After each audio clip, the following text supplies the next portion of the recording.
আসসালামু আলাইকুম। আমন্ত্রণ জানাচ্ছি গল্পের ছুরি বাই পিয়াস চ্যানেলের পক্ষ থেকে। আপনারা শুনছেন গল্পের ছুরি বাই পিয়াস চ্যানেল।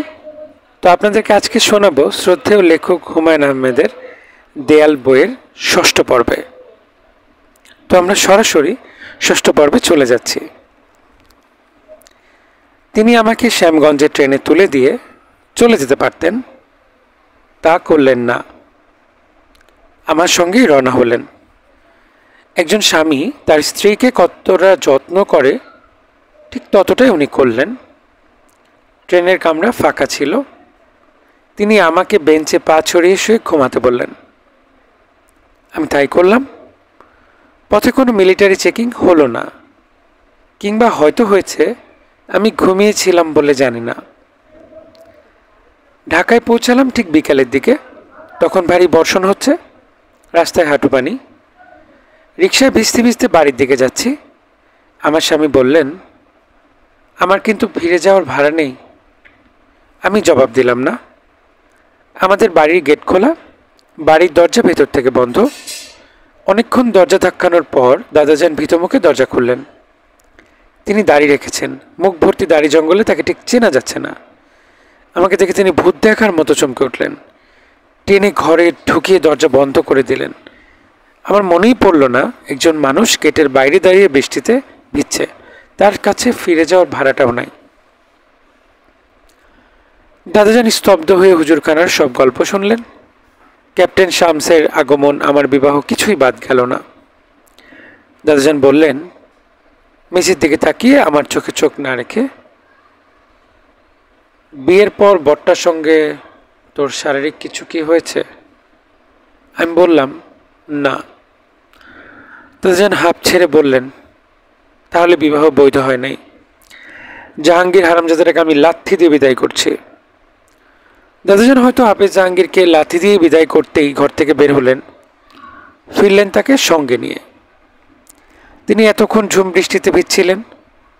দাদাজান বললেন, তুমি আমার নাতনিকে কষ্ট করে পৌঁছে দিয়েছ, এর জন্য তোমাকে ধন্যবাদ। শুকনো কাপড় দিচ্ছি, কাপড় পরো। খাবার দিচ্ছি, খাবার খেয়ে বিদায় হয়ে যাও। আমার নাতনি তোমাকে তালাক দিয়েছে, কাজে এখন তার তুমি আর স্বামী না। জাহাঙ্গীর হালকা গলায় বললেন, সে তো আমাকে তালাক দিতে পারবে না। কেন পারবে না? তাকে বিয়ের সময় সে অধিকার দেওয়া হয় নাই। দাদাজান বললেন, তাহলে তুমি তালাক দেবে। আমি কাজী ডেকে আনছি, তুমি কাজীর সামনে তালাক দিয়ে বিদায় হবে, বুঝেছ? জি। জাহাঙ্গীর ভেজা কাপড় বদলালেন না, খাবারও খেলেন না, কঠিন চোখ মুখে সোফায় বসে রইলেন। দাদাজান বললেন, হারামজাদা, তুই কিন্তু আমারই চেনস না, আমি তোর চামড়া খুলে ফেলবো। জাহাঙ্গীর বললেন, গালাগালি কেন করছেন? যা করা হয়েছে আপনার নাতির মঙ্গলের জন্যই তো করা হয়েছে। দাদাজান বললেন, আবার ফরফর করে কথা বলে, আমি কাঁচি দিয়ে তোর জিভ কেটে ফেলবো, দাঁড়া কাঁচিটা নিয়ে আসি। দাদাজান হঠাৎ এত রেগে গেলেন কেন বুঝলাম না।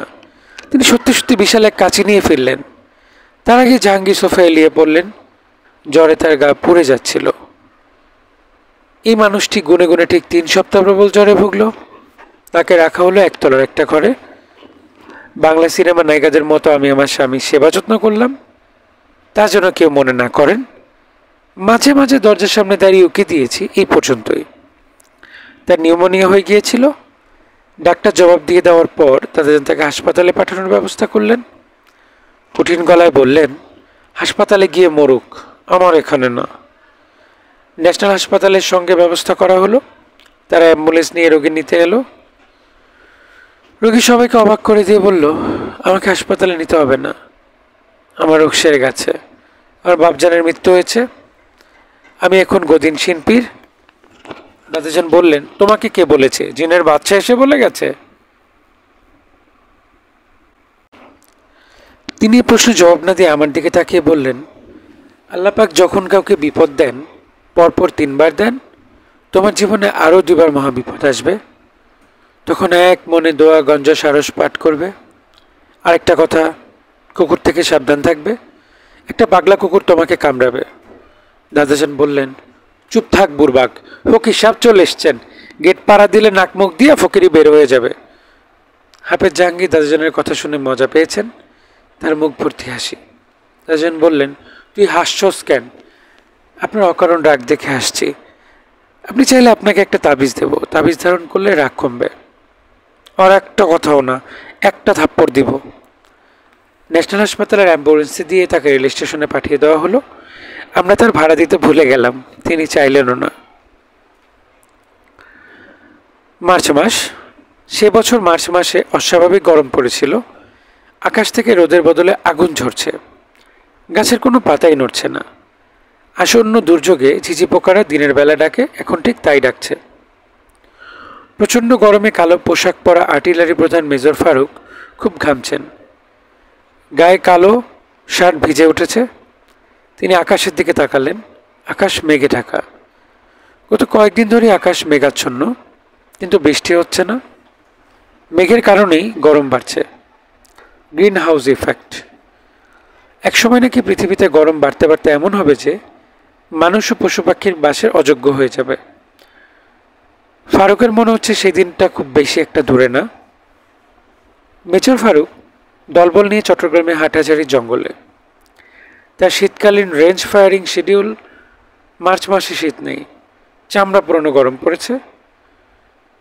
সকালবেলা মাঝারি পাল্লার কামানে কয়েক দফা গুলি চালানো হয়েছে। জওয়ানরা তার মতোই ক্লান্ত। তিনি সুবেদার মেজর ইশতিয়াককে ডেকে বললেন, আজকের মতো ফায়ারিং বন্ধ। ইশতিয়াক বললেন, স্যার কি শরীর খারাপ করছে? ফারুক বললেন, I am fine, get me a glass of water. তার জন্য তৎক্ষণাৎ পানি আনা হলো। পানি গ্লাসের বরফের কুচি ভাসছে। ফারুক গ্লাস হাতে নিয়ে ফেরত পাঠালেন। ইশতিয়াক বললেন, স্যার পানি খাবেন না? ফারুক বললেন, না, একজন সৈনিকের সর্ব অবস্থার জন্য তৈরি থাকবে। সামান্য গরমে কাতর হয়ে বরফ দেয় পানি খাবে না। বরফ ছাড়া পানি দিই না। মুক্তিযুদ্ধের সময় এক নাগারে 2 দিন পানি না খেয়েছিলাম। ইশতিয়াক বলল, পানি ছাড়া কেন ছিলেন স্যার? বাংলাদেশ তো পানির অভাব নেই। যেখানে ছিলাম সেখানে সুপেয় পানির অভাব ছিল। সবই পাট পচা নোংরা পানি। ভাগ্যিস পানিটা খাই নাই। যারা খেয়েছিল তারা সবাই অসুস্থ হয়ে পড়েছিল। সেবার আমাদের হাতে অল্প বয়সে একজন পাকিস্তানি ক্যাপ্টেন ধরা পড়েছিল। তার সঙ্গে ছিল বোতল ভর্তি পানি। দাঁড়াও, তার নামটা মনে করি, এস দিয়ে নাম। ইদানিং কেন যেন পুরোনো দিনের কারণ নামই মনে পড়ে না। যাক, মনে পড়েছে, শামস, রাজপুত্রের মতো চেহারা। মাইকেল অ্যাঞ্জেলো ডেভিডে খুঁত থাকলেও তার চেহারায় কোনো খুঁত ছিল না। খাড়া নাক, পাতলা ঠোঁট, মাথার কোকড়ানো চুল, আবুল আহাবের মতো গায়ের রং। স্যার, আবুল আহাবকে? আমাদের প্রফেটের চাচা। ওই সূরা নিশ্চয়ই পড়েছ, আবুল আহাবের 2 হাত ধ্বংস হোক এবং সে নিজেও ধ্বংস হোক। পড়েছি স্যার, সূরা লাহাব। লাহাব শব্দের অর্থ আগুন। আবুল আহাবের অর্থ হচ্ছে আগুনের পিতা। লাহাবের গাত্রবর্ণ ছিল আগুনের মতো। ক্যাপ্টেন শামসেরও গায়ের বর্ণ ঠিক তাই। সঙ্গে ক্যামেরা থাকলে তার একটা ছবি তুলে রাখতাম। মুক্তিযুদ্ধের সময় সবচেয়ে যে জিনিসটার বেশি অভাব অনুভব করেছি তা হলো একটা ভালো ক্যামেরা। ছবি তোলার মতো অপূর্ব সব সাবজেক্ট পেয়েছি। সমস্যা হচ্ছে সৈনিকরা হাতে রাইফেল মানায়, ঠিক ক্যামেরাটা মানায় না। এখন অবশ্য আমার সঙ্গে ক্যামেরা আছে, লাইকা নাম, জার্মানির ক্যামেরা, কিন্তু ছবি তোলার সাবজেক্ট পাচ্ছি না। সুবিধার মেজর ইশতিয়াককে বিনীত গলায় বলল, স্যার 1 গ্লাস পানি খান, বরফ ছাড়াই 1 গ্লাস পানি দিতে বলি। না, ক্যাপ্টেন শামসের গল্পটা শোনো। আমি তার পানির বোতলে সবটা পানি ঢকঢক করে খেয়ে ফেললাম। তাকে বললাম, thank you, you saved my life. পানির বদলে তুমি কিছু চাও? সে বলল, yes, I also want to save my life. আমি বললাম, এটা আসলে সম্ভব না, কিছুক্ষণের মধ্যেই তোমাকে হত্যা করা হবে। সে কিছুক্ষণ শিশু দৃষ্টিতে আমার দিকে তাকিয়ে থাকলো। শিশু দৃষ্টির অর্থ হচ্ছে, তুমি কি বলছো আমি বুঝতে পারছি না, আমাকে বুঝিয়ে বলো। সে বলল, আমার হাতে কতক্ষণ সময় আছে? আমি বললাম, আধা ঘন্টা ম্যাক্সিমাম। সে বলল, 1 কাপ কফির সঙ্গে একটা সিগারেট খেতে চাই। চা কফি নেই। তবে তোমাকে সিগারেট দিতে পারবো। আমি কেটু সিগারেটের প্যাকেট তার দিকে বাড়িয়ে দিলাম। তাকে বললাম, মৃত্যুর জন্য তৈরি হওয়া মাত্র আমাকে বলবে। শামস বলল, একজন সৈনিক সবসময় মৃত্যুর জন্যই তৈরি। পাকিস্তানি ক্যাপ্টেনের কথা আমার মনে ধরেছিল। এখনও সুযোগ পেলে আমি বলি, একজন খাঁটি সৈনিক সব সময় মৃত্যুর জন্য তৈরি। একজন খাঁটি সৈনিক যুদ্ধ ছাড়াও সারা জীবন রণক্ষেত্রে কাটায়। পাকিস্তানি ক্যাপ্টেনের মৃত্যুর জন্য আপনার কি কোনো অনুশোচনা আছে? ফারুক বললেন, অনুশোচনা নেই। তাকে আমি নিজের হাতে গুলি করি। ওই ক্যাপ্টেন আমাদের অনেক মেয়েকে রেপ করেছে। তার অভ্যেস ছিল রেপ করার পর সে কামড়ে মেয়েদের স্তনের বোটা ছিঁড়ে নিত। এটা ছিল তার ফান পার্ট। ইশতিয়াক বলল, কি বলেন স্যার? যুদ্ধ ভয়াবহ জিনিস ইশতিয়াক, যুদ্ধে ফান পার্ট লাগে। যাই হোক, এখন এক গ্লাস পানি খাবো, বরফ দিয়েই খাবো। একটা জিপ রেডি করতে বলো তো, আমি হালি শহর যাব, একজনের সঙ্গে দেখা করব, তবে রাতেই ফিরব। স্যার আমি কি সঙ্গে যাব? যেতে পারো। হালিশহর কার কাছে যাবেন স্যার? একজন পীর সাহেবের কাছে। তিনি জন্মান্ধ, বিহারি, কোরআনের হাফেজ বলে অনেকেই তাকে আন্ধা হাফেজও ডাকে। তুমি কি তার বিষয়ে কিছু জানো? জি না স্যার। আমার জানা মতে তিনি একজন মানুষ যিনি ভবিষ্যৎ চোখের সামনে দেখেন। আল্লাহ পাক খুব অল্প কিছু সংখ্যক মানুষকে অলৌকিক ক্ষমতা দিয়ে পাঠান, তিনি তাদের একজন। বলেন কি স্যার? আমি তোমাকে সত্যি কথাই বলছি। ভালো কথা। আমিও যে পীর বংশের সন্তান তাকে তুমি জানো? জি না তো স্যার। আমি পীর বংশের ধারণা যে আমি এখন গদিনশীন পীর, অথচ আমার কোনো ক্ষমতাই নেই। এটা একটা আফসোস। তবে আফসোস থাকা ভালো। মানুষই একমাত্র প্রাণী যে পুরোপুরি সফল জীবন পার করার পরেও আফসোস নিয়ে মৃত্যুবরণ করে। ইশতিয়াক বলল, স্যার আপনি মাঝে মাঝে ফিলোসফারদের মতো করে কথা বলেন। মেজর ফারুক দীর্ঘশ্বাস ফেলে বললেন, সরি ফর দ্যাট। একজন সৈনিক সবসময় সৈনিকের মতোই কথা বলবে, ফিলোসফারদের মতো বা রাজনীতিবিদদের মতো কথা বলবে না। I hate both the classes. Ishtiaq বলল, স্যার একটা কথা বলি। ফারুক বললেন, বলো। আপনি প্রায় না মুক্তিযুদ্ধ নিয়ে চমৎকার সব গল্প করেন, কিন্তু আপনি মুক্তিযুদ্ধে খুব অল্প সময় ছিলেন। আপনি যুদ্ধে গেলেন ঠিক নভেম্বরের শেষের দিকে, দেশ স্বাধীন হলো ডিসেম্বরে।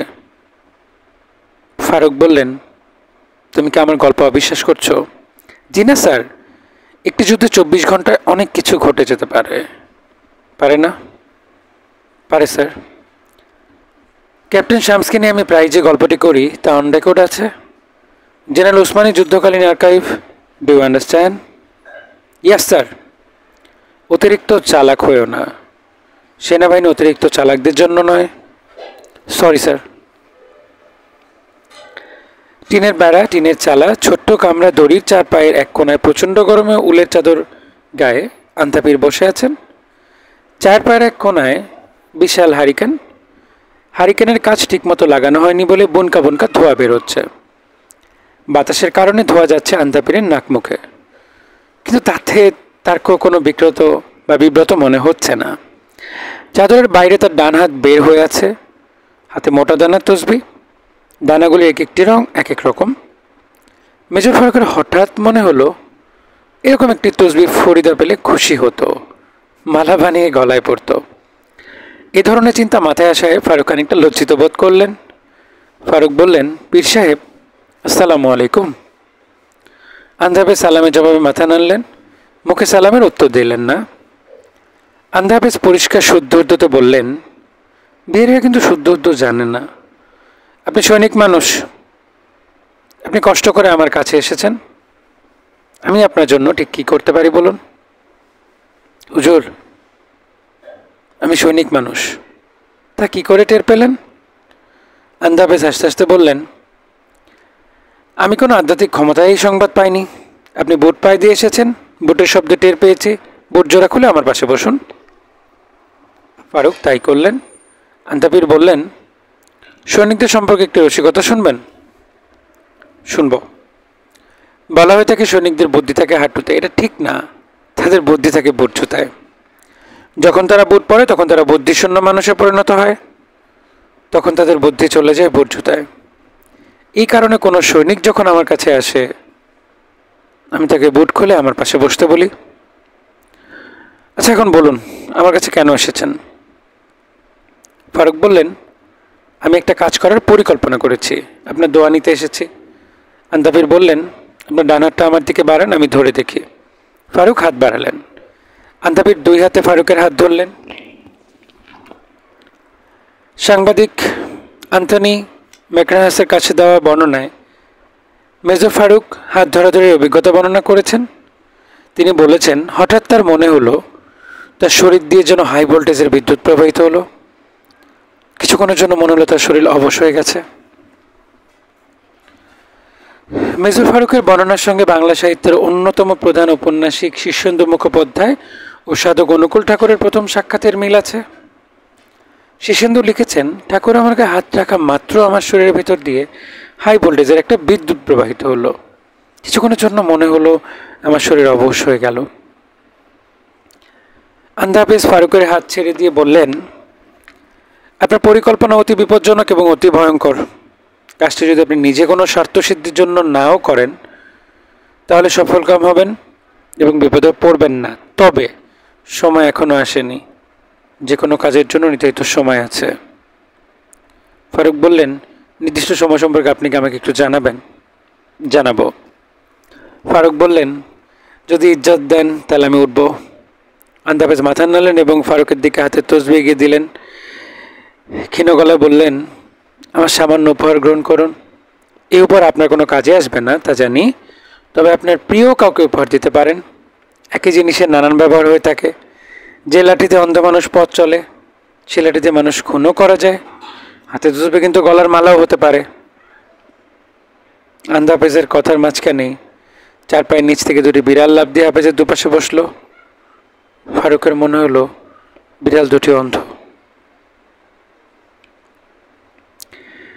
জিপ শহরের দিকে ছুটে চলছে। ফারুক চোখ বন্ধ করে বসে আছেন। তাকে খুবই ক্লান্ত মনে হচ্ছে। আকাশে ঘন ঘন বিজলি চমকাচ্ছে। ঠান্ডা বাতাসও ছেড়েছে। মনে হয় দূরে কোথাও বৃষ্টি হচ্ছে। বৃষ্টি কি দূরে হতেই থাকবে নাকি এগিয়ে আসবে? বড় ধরনের ঝাঁকি খেয়ে জিপ থেমে গেল। ফারুক বললেন, সমস্যা কি? ড্রাইভার বলল, স্যার চাকা পাংচার হয়েছে, স্পেয়ার আছে, 10 মিনিট লাগবে। ফারুক সিগারেট ধরতে ধরতে বললেন, টেক ইউর টাইম। ইশতিয়াক বলল, স্যার কি জিপ থেকে নামবেন? ফারুক জবাব দিলেন না। সিগারেট টান দেওয়া মাত্র তার মাথায় আবারও পুরনো পরিকল্পনা চলে এসেছে। শেখ মুজিবকে হত্যা করে দেশ একনায়কতন্ত্রের অবসান ঘটানো। পরিকল্পনা এখন ঈগল পাখি। পাখি দুটি ডানার একটি ডানা হলো সামরিক। হত্যা কিভাবে করা হবে, কারা করবে? দ্বিতীয় ডানা হচ্ছে রাজনৈতিক। এত বড় ঘটনা রাজনৈতিকভাবে কিভাবে সামাল দেওয়া হবে? এই দায়িত্ব দেওয়া হয়েছে তার ভাইরা ভাই মেজর রশিদকে। সে ইতিমধ্যে কাজ শুরু করেছে, তার উপর ভরসা করা যায়। কাগজ কলমে করা নিখুঁত পরিকল্পনা বাস্তবে ভেস্তে যায়। তুচ্ছ কারণেই ঘটে। A kingdom is lost of a nail. পরিকল্পনা কি কি কারণে জলে ভেসে যেতে পারে, ফারুক তা ভাবার চেষ্টা করছেন। পয়েন্ট নাম্বার 1, পরিকল্পনা বাস্তবায়নের আগেই প্রকাশ পেয়ে যাবে। পরিকল্পনাকারীরা ধরা খাবে, তাদের কোর্ট মার্শাল হবে। পাকিস্তানি ক্যাপ্টেন শাম যেভাবে হতভম্ব চোখে পিস্তলের নলের দিকে তাকিয়েছিল, তাকেও সে একইভাবে কোনো এক পিস্তলের নলের দিকে তাকিয়ে থাকতে হবে। পয়েন্ট নাম্বার 2, মূল পরিকল্পনার অতি অল্প কিছু মানুষকে জানানো হবে, যাদের দিয়ে কার্য সমাধা করতে হবে। তারা বেঁকেও বসতে পারে, তারা বলতে পারে বঙ্গবন্ধুকে হত্যার প্রশ্নই ওঠে না। পয়েন্ট নাম্বার 3, ফারুকের হাতে ট্যাঙ্ক বহর আছে। মিশরের প্রেসিডেন্ট আনোয়ার সাদাত 30টির T-54 ট্যাঙ্ক এবং 400 রাউন্ড ট্যাঙ্কের গোলা বাংলাদেশকে উপহার হিসেবে দিয়েছেন। গোলা এখন গাজীপুরে অর্ডিন্যান্স ফ্যাক্টরিতে তালাবদ্ধ। ফারুক ট্যাঙ্ক বাহিনীর প্রধান, কিন্তু তার ট্যাঙ্ক গোলা শূন্য। এমনকি মেশিন গানে গুলি পর্যন্ত নেই। এই ট্যাঙ্ক আর খেলনা ট্যাঙ্ক তো একই। জিপ চলতে শুরু করেছে। জিপের চাকা কখন বদল হয়েছে, কখন জিপ চলতে শুরু করেছে ফারুক কিছুই জানেন না। তিনি এতক্ষণ ছিলেন ঘোরের মধ্যে। হঠাৎ ঘোর কেটেছে। ফারুক আনন্দে অভিভূত হলেন, কারণ আকাশ ভেঙে বৃষ্টি নেমেছে, ঝুম বৃষ্টি। তার ইচ্ছে করছে জিপ থামিয়ে কিছুক্ষণ রাস্তায় নেমে বৃষ্টিতে ভেজেন। তিনি বৃষ্টি বিষয়ক একটি বিখ্যাত কবিতা মনে করার চেষ্টা করছেন। কিছুতেই মনে পড়ছে না, শুধু একটা লাইন মনে আসছে, বৃষ্টি পড়ে টাপুর টুপুর, নদে এলো বান। তো সুপ্রিয় শ্রোতা মণ্ডলী, শেষ করছি দেয়াল বইয়ের 6ষ্ঠ পর্ব। আগামী 7ম পর্বে আপনাদের সবাইকে আমন্ত্রণ রইল শোনার জন্য। ততক্ষণ পর্যন্ত আপনারা সকলে ভালো থাকবেন, সুন্দর থাকবেন। আল্লাহ হাফেজ।